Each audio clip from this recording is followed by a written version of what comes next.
Coach, just generally now that you've gotten a few weeks, a couple months into the season, we know this is a championship core, but every year your team needs to build a new identity for that year. Just wanted to get your thoughts on where you were at in that respect. We were trending well, and then the injuries came. So it's almost like we're restarting.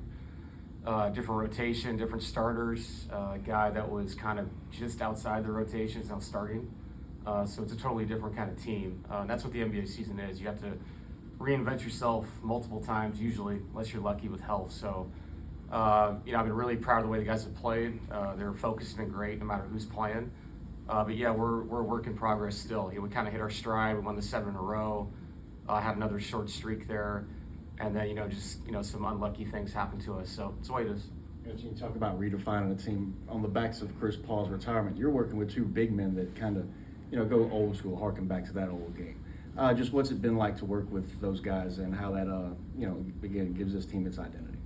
Yeah, just physicality. And I think our two big guys, obviously one of them is, one of the greatest players that's ever played.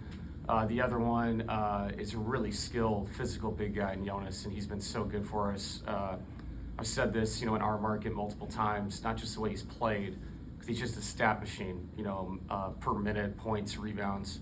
But his leadership, in the locker room and his overall attitude has been so good. So, yeah, it is more of an old school way. We post him up a lot.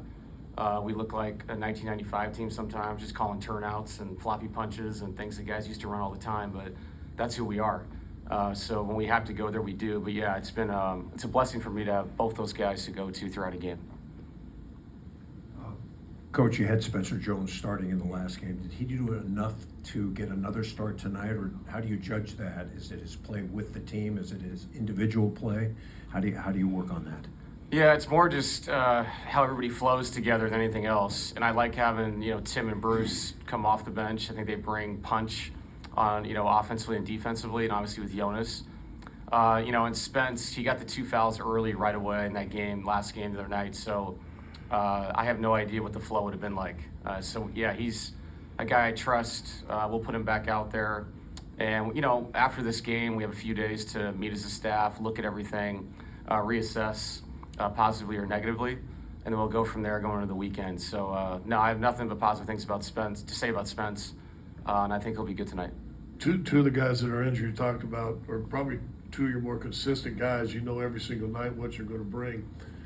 Is a silver lining in this the fact that it's early and you do get to see other guys and experiment with other guys? Teron Holmes is back up from the G League. Guys that may have been lost had not the injuries come.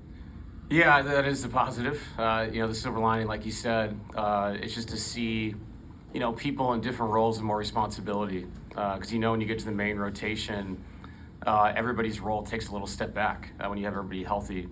It's also just a great opportunity for these guys. I mean, it's more minutes.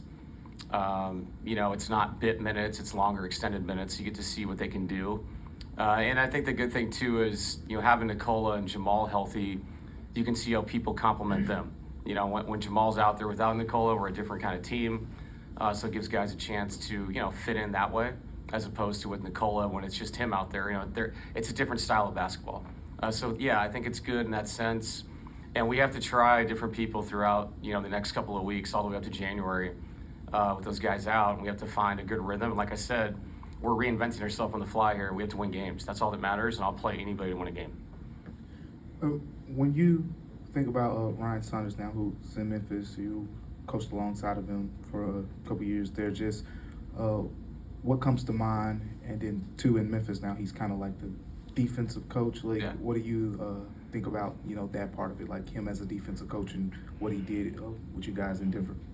Yeah, Ryan is really consistent every day. Great work ethic, great person. What we did in Denver as a staff was obviously they'd never done before there. So very cool to work with him. I worked with him in Minnesota as well, all those years back when we were much younger people. But no, Ryan's a great dude, a good partner to work with. I was running the offense when he was running the defense. And those relationships can be strained sometimes, and we didn't have that. We had a good complementary relationship. When one person wants to crash the glass, the other person wants everybody to get back. Those are conversations you have to have together. But Ryan's a friend. I'm glad he landed here. He'll help this team, this organization, just with his professionalism, and like I said, his consistency. Hey, Coach, when you play a team like Memphis with musical chairs with all the injuries and not knowing who you're playing for, how you prepare for a game like that? Yeah, I mean, that's why we have scouts. That's why we, deep dive into people, when they played last year, guys that played in the G League. Like, you take a deep look at people. And I think we've gotten a good sample size because of their injuries. Guys have now played extended minutes, put the ball's been in their hands maybe when it wasn't before, when Ja was playing more consistently. And totally off topic, I get to watch my boy KCP on tape, which I love KCP. Miss him in Denver. Great personality, great person. His kids, his family, we miss them. His kids used to run our family room, so I miss Pope. I was wondering with Zach Edey back and the size factor that Yeah, he's he big. brings, what he is big. How does that affect your plan at all, or what do you tell your guys about a 7'6" guy in there? Yeah, I mean, we have to have multiple bodies, keep him off the offensive glass. He's a really skilled player for his size, very impressive. I think it says a lot about him coming from college and some of the doubters. Can he get up and down? Can he play at this level with the speed of the game? And he really has found a way to do it. He's a load down there. They can match, and with him playing, they can match up differently. That he's so big inside, they can play different kinds of defenses. He creates a challenge for us. But like I said, I think the offensive rebound is the biggest thing for me. It's just when you rotate and fly around and your big guy leaves his body, somebody else has responsibility to go find him and keep him off the glass, and that usually means more than one human being. Cool. Thank you, Coach. Yep, thanks guys. Sure.